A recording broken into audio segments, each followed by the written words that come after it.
आजादी अमृत महोत्सव से पहले दिखा पूर्व प्रधानमंत्री का अपमान।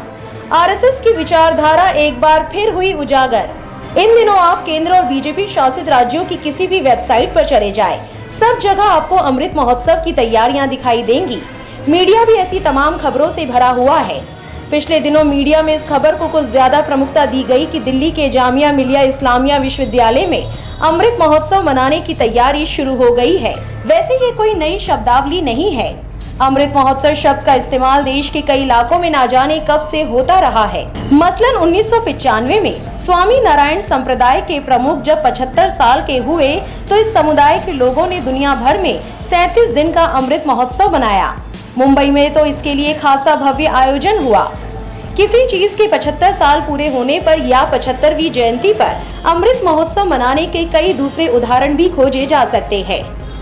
देश में एक तरफ जहां अमृत महोत्सव मनाने की तैयारियां की जा रही है, तो वहीं एक पोस्टर ऐसा भी वायरल हो रहा है जिसे देखने के बाद लोग मोदी सरकार की जमकर आलोचना कर रहे हैं। और एक बार फिर पोस्टर में साफ तौर पर बीजेपी आरएसएस की विचारधारा दर्शाई गई है।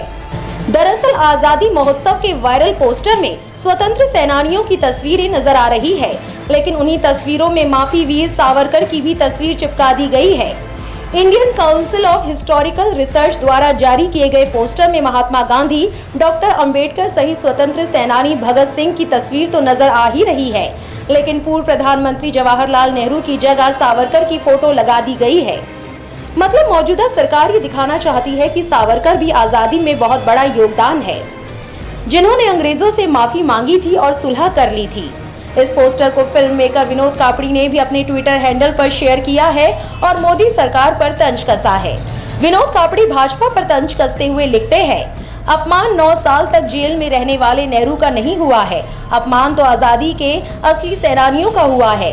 वैसे बापू की हत्या करने वाले परम आदरणीय गोडसे जी को क्यों भूल गए नरेंद्र मोदी जी? आपकी सांसद ने सिफारिश तो की होगी पोस्टर में रखने के लिए। पोस्टर वायरल होने के बाद लोग भी मोदी सरकार को इस प्रचार के चलते जमकर ट्रोल करते नजर आ रहे हैं। VCI नाम के यूजर ने लिखा, नेहरू का अपमान कर माफीनामा लिखने वाले सावरकर को जबरन आजादी का हीरो बनाने की कोशिश हो रही है।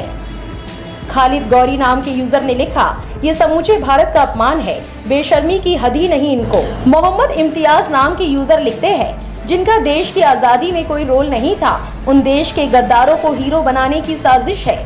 राष्ट्रपिता महात्मा गांधी के हत्यारे गोडसे इनका हीरो है। पुष्पेंद्र सिंह नाम के यूजर लिखते हैं, हैशटैग भाजपा का असली चेहरा साफ दिखाई दे रहा है, पीछे आरएसएस है।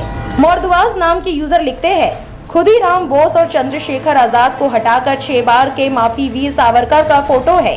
ऐसे ही अन्य कई यूजर्स हैं जो लगातार मामले पर प्रतिक्रिया देते दिखाई दे रहे हैं। आपकी क्या राय है इस खबर को लेकर हमें कमेंट बॉक्स में जरूर बताएं। हमारे चैनल को सब्सक्राइब करें, बेल आइकन बटन जरूर प्रेस करें ताकि इस तरह की हर जरूरी अपडेट आपको मिलती रहे।